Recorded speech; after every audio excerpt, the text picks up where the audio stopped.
सामने बैठे तो अच्छा है, इधर से इधर इस तरफ आके बैठे।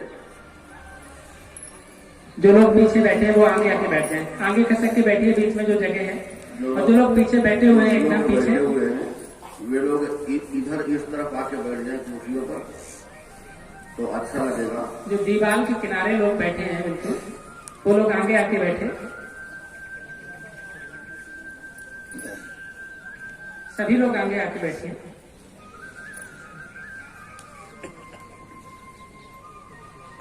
शिवाय धम्माय धम्मानुपरपत्त्या बुद्धं पूजे। शिवाय धम्माय धम्मानुपरपत्त्या धम्मं पूजे। शिवाय धम्माय धम्मानुपरपत्त्या संघं पूजे।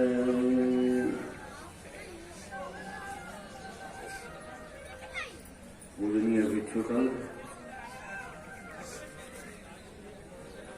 श्रद्धावान उपासकगण, उपासिकाएं, अभी हम लोग बहुत देर से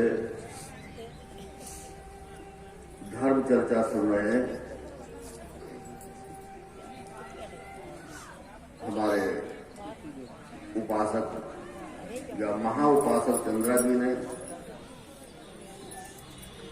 संक्षेप में कितनी सुंदर सुंदर बातें बताई।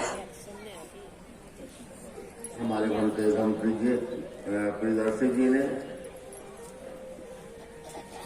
कितना सुंदर तरीके से शरीर के बारे में बताया। हम कितना भी कुछ करते हैं लेकिन शरीर हमारा कहा नहीं मानता है। शरीर कहा हमारा क्यों आने का?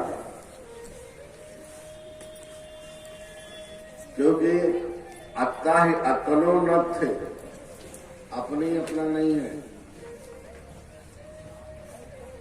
तो जब अपना नहीं है तो कहा क्यों आनेगा? लेकिन हम इसको अपना मान बैठे हैं। बंटी ने एक गाथा कही थी, यह मेरा पुत्र है, यह मेरा धन है, यह मेरा शरीर है, लेकिन अपने अपना नहीं है। कुतो पुत्रो कुतो धन, कैसा पुत्र कैसा धन। इस संसार में देखा जाए तो कोई भी अपना नहीं है। जिसको हम अपना मानते हैं वो भी अपना नहीं है, केवल हम मानते जरूर हैं लेकिन जानते नहीं हैं।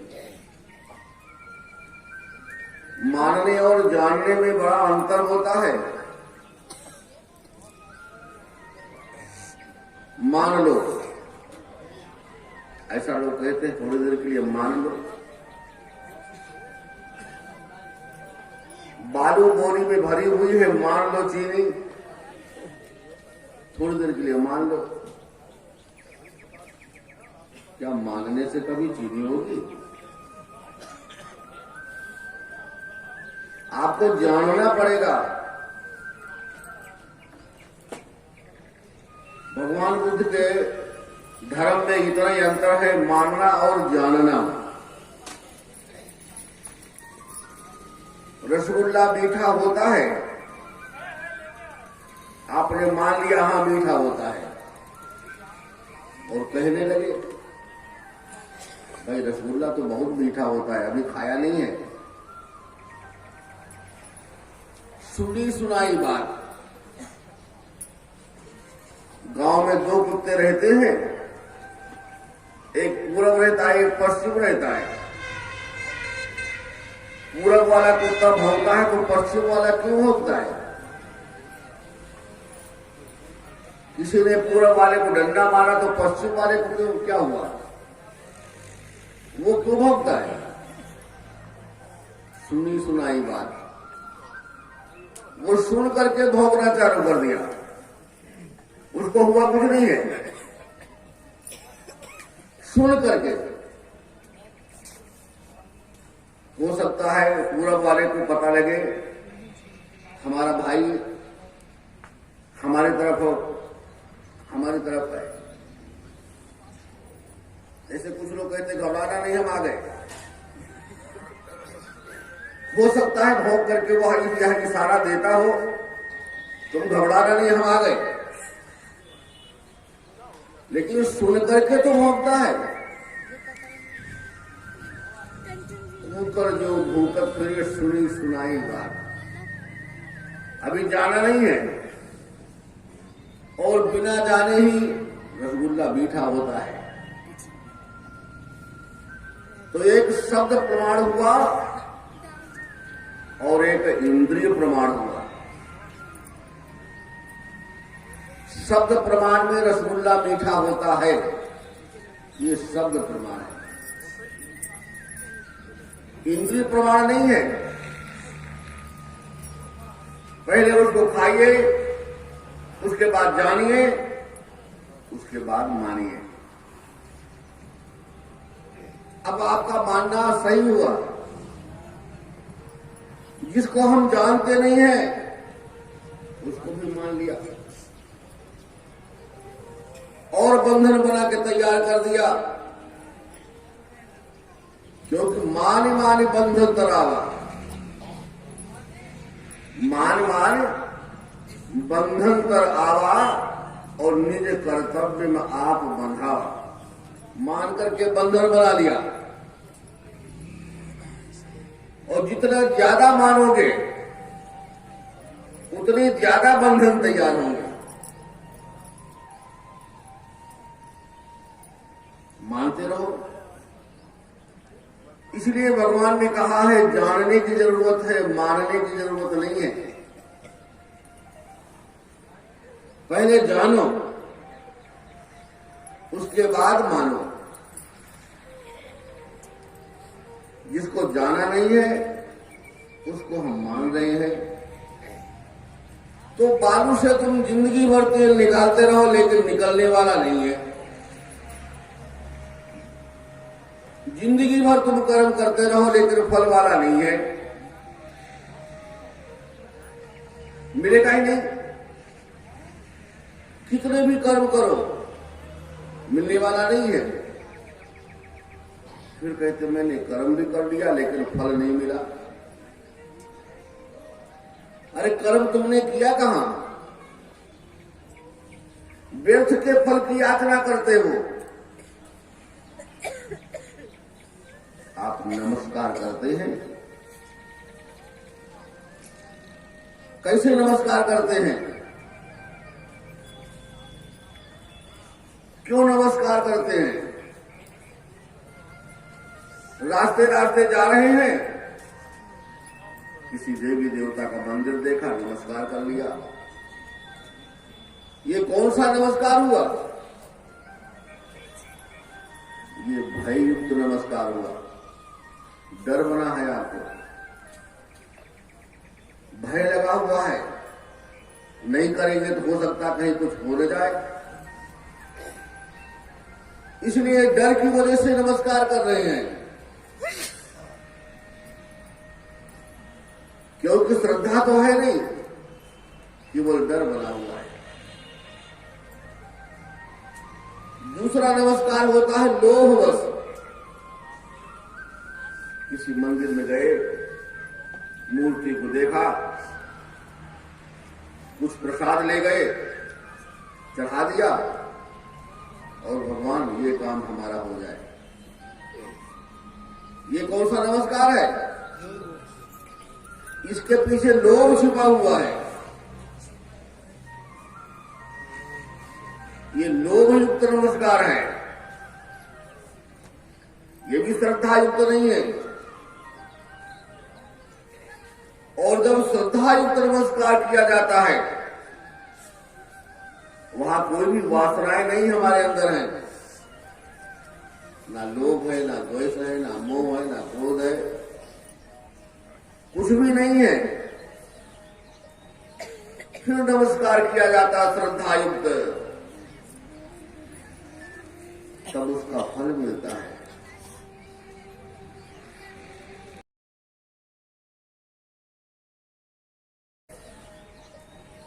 फिर नमस्कार किया जाता श्रद्धा युक्त, तब उसका फल मिलता है। क्योंकि श्रद्धावान लभन्ते ज्ञानम, श्रद्धावान को ही ज्ञान की प्राप्ति होती है। श्रद्धा नहीं है तो ज्ञान की प्राप्ति नहीं होगी, व्यर्थ में चला जाएगा आपका सारा पूजा कर्म। और भगवान ने कहा पूजा थ पूजनीय आनंद एतम मंगलम उत्तमं। एक बार श्रावस्ती में सारे देवता और मनुष्य मिलकर के बुद्ध के पास गए और कहा भगवान बताएं उत्तम मंगल क्या है, हमारा मंगल कैसे होगा, हम लोग कैसे सुखी बनेंगे। तो भगवान ने कहा असेवना च बालानंद पंडितानंद सेवना, असेवना च बालानंद, कभी भी मूर्खों का साथ नहीं करना। असेवनाच, सेवनाच साथ करना और असेवना साथ नहीं करना। किसका? बालानंद। बाल माने मूर्ख लोगों का साथ कभी नहीं करना। छोटे बच्चों को हम लोग बालक कहते हैं, क्यों? मूर्ख हैं अभी, सोचने विचारने की क्षमता नहीं है। छोटा बच्चा दूध भात खा रहा है और वह विषधर सांप आ गया, उसका फन पकड़ लिया, दूध में डुबो दिया, लो दूध खाओ। वो नहीं जानता क्या होने वाला है। अब वो सांप भी समझदार है, वो उस बच्चे को काटता नहीं है क्योंकि वो भी जानता है। इसलिए हमको क्यों पकड़ा, कैसे पकड़ा, भावना क्या इसकी है। तो हित अनहित पशु पक्षी जाना, क्या हित है क्या अनहित है, इस बात को पशु और पक्षी भी जानते हैं। मानुष तन गुण ज्ञान निधान, मनुष्य का जो शरीर है गुणों की खान है, तो कभी भी मूर्खों का साथ न करना। असीवनाच बालानंद पंडितानंद सेवना, पंडितों का साथ करना, विद्वानों का साथ करना। पंडित माने विद्वान, तो विद्वानों का साथ करना। और पूजा च पूजनीय आनंद, जो पूजनीय लोग हैं उनकी पूजा करना। एतम मंगलम उत्तमं, यह उत्तम मंगल है। माता पिता को ठान, माता पिता की सेवा सत्कार करना। यदि आपके माता पिता जीवित हैं तो उनकी सेवा सत्कार करना, उनकी आज्ञा का पालन करना, उनके कहे हुए वचन के अनुसार चलना। एतम मंगल उत्तमं, यह उत्तम मंगल। लेकिन आज कोई ऐसा बच्चा नहीं मिलेगा जो अपने माँ बाप के पैर दबाता हुआ मिले। है किसी का ऐसा बच्चा जो शाम सुबह पैर दबाता हो? सबके चेहरों पर उदासी छाई हुई है, अंदर से हंसी नहीं आ रही, चेहरे रोने जैसे बन गए हैं। बच्चे नहीं होते तो परेशान, बच्चे हैं तो उसके लिए परेशान। बुढ़ापे में वो दूसरी जगह फेंक देते हैं, सेवा नहीं करते हैं। कहते वृद्धावस्था, वृद्धा आश्रम बहुत अच्छा है, वहां बहुत अच्छी सेवा होती है। तुम जब अपने बाप की सेवा नहीं कर सकते तो वृद्धाश्रम आश्रम में कौन सी उनकी सेवा करेगा? और क्यों करेंगे? तुम्हें पाल पोस के बड़ा किया और तुम ही सेवा नहीं कर रहे हो। सारी संपत्ति तुमको दे दिया, यही कारण परलोक बिगाड़ा। अपने परिवार को पालने पोषने में अपना सारा परलोक बिगाड़ दिया, नष्ट कर दिया। तीन अगही से कीन किनारा, पहले से साथ छोड़ दिया। अब आप कहते हैं यह मेरा पुत्र है। हम करत गए दिन सारे, यही करते करते जिंदगी चली गई। हम हमारे हमारे, इसीलिए इसी में पूरा है जीवन चला गया। सारा जीवन व्यतीत कर दिया, हमारे कभी हमारे अपने नहीं हुए। ये आपका मोह लगा हुआ है, मोह नहीं छोड़ रहा है। बच्चा अपने पिता को लाठियों से मार रहा है, मोहल्ले वाले लोग आ गए, क्यों मार रहे हो? बाप कहता है तुम लोग कौन होते हो? बेटा तो हमारे हैं, मारने दो। यह मोह लगा हुआ है आपका, ये हमारा है। इसी को भगवान ने कहा इसको समझने की जरूरत है। संसार में कोई हमारा नहीं है, हम भी नहीं है और हमारे भी नहीं है। कल हमने सूत्र एक बताया था, याद है? एक हम के अनेकों हमारे और अनेकों हमारे एक हम के सहारे। जब तक रहेंगे हम तब तक रहेंगे हमारे, और न रहेंगे हम न रहेंगे हमारे। हम भी नहीं रहेंगे और हमारे भी नहीं रहेंगे। किस लिए इतना मोह है? किस लिए दुखी हो रहे हो? भगवान ने विच्छेद करने के लिए नहीं कहा संबंध खत्म कर दो। उसको जान लो, पहचान लो, कर्तव्य करते रहो। कर्तव्य से कभी भी मुख मत मोड़ो, क्योंकि तुम्हारे द्वारा वह उत्पन्न हुआ है परिवार। सारे कर्तव्य करो जिससे वे लोग सुखी बने, लेकिन मोह को समझते रहो, जानते रहो, पहचानते रहो। जितना ज्यादा मोह में बंधेंगे उतना ही बंधन तैयार कर लेंगे। जितना ज्यादा बढ़ेंगे, और जहां आपने जाना हमारा, तो लगाव उत्पन्न हो जाता है। और जहां जाना आपने हमारा नहीं है, तो उतना लगाव उत्पन्न नहीं होगा। हमारे गांव वाला कोई मर जाता है तो उतना कष्ट नहीं होता है। परिवार का कोई मरता है तो भी उतना कष्ट नहीं होता है। लेकिन हमारा मरता तो हम आंसू क्यों बहाते हैं? हमने अपने आप को अपना मान लिया है, दूसरे का अपना नहीं है। अपने आप को अपना माना है, इसलिए कष्ट होता है। एक लड़के की शादी हुई, पत्नी के साथ कुछ दिनों तक रहा। इसके बाद लड़का विदेश चला गया।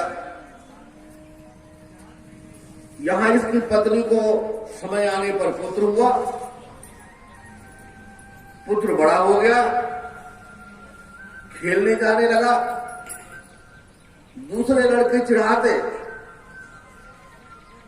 तुम तो बिना बाप के हो, तुम्हारे बाप नहीं है। तो आके अपनी मम्मी से पूछता, क्या हमारे पिताजी नहीं है? नहीं पुत्र, संसार में बिना पिता के कोई आता नहीं है। पिता है तुम्हारे, तो कहां है? विदेश में है, हमने कभी देखा नहीं है, हम जाएंगे अपने पिता से मिलने के लिए। पुत्र बड़े होना तो चले जाना, नहीं हम अभी जाएंगे। अभी तुम छोटे हो पुत्र, नहीं हम अभी जाएंगे।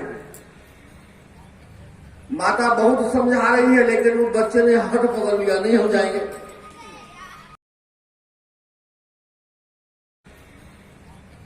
माता बहुत समझा रही है, लेकिन उस बच्चे ने हट पकड़ लिया, नहीं हम जाएंगे। तो कई प्रकार के हट होते हैं, उसमें एक बाल हट भी है। बच्चे ने हट कर लिया, नहीं हम अभी जाएंगे। जमीन पे लेट जाता, खाना नहीं खाता, कपड़े फेंक देता, रोता, चिल्लाता, नहीं हम अभी जाएंगे। क्या करे माता, मजबूर हो गई वो। उसके जेब में एक टुकड़ा कागज का लिखा हुआ डाल दिया,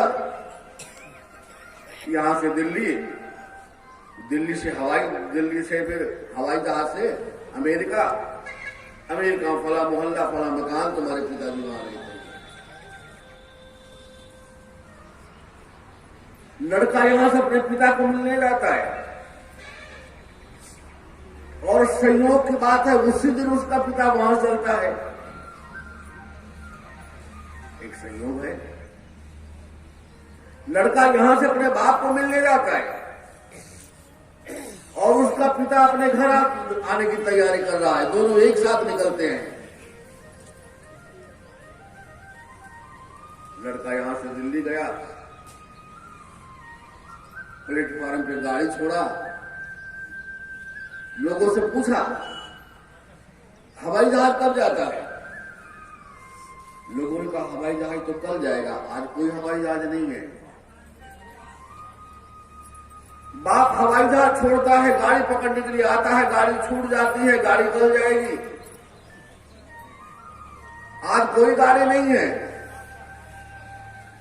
दोनों मुसाफिर खाने में जाते हैं। एक तरफ बाप सोया हुआ है, एक तरफ बेटा सोया हुआ है। ये कैसा संयोग है देखिए। बाप नहीं जानता है, बेटा भी नहीं जानता है, एक साथ सोए हुए हैं। ठंडी का महीना था, बच्चे को ठंडी लगी, सीने में दर्द होने लगा, बच्चा रोने लगा। उसके बाप ने उठ करके उसको बहुत डांटा, पता नहीं साले कहां चले आते हैं, अभी जानता नहीं है, इसलिए ऐसा कर रहा है। बच्चा शांत हो गया।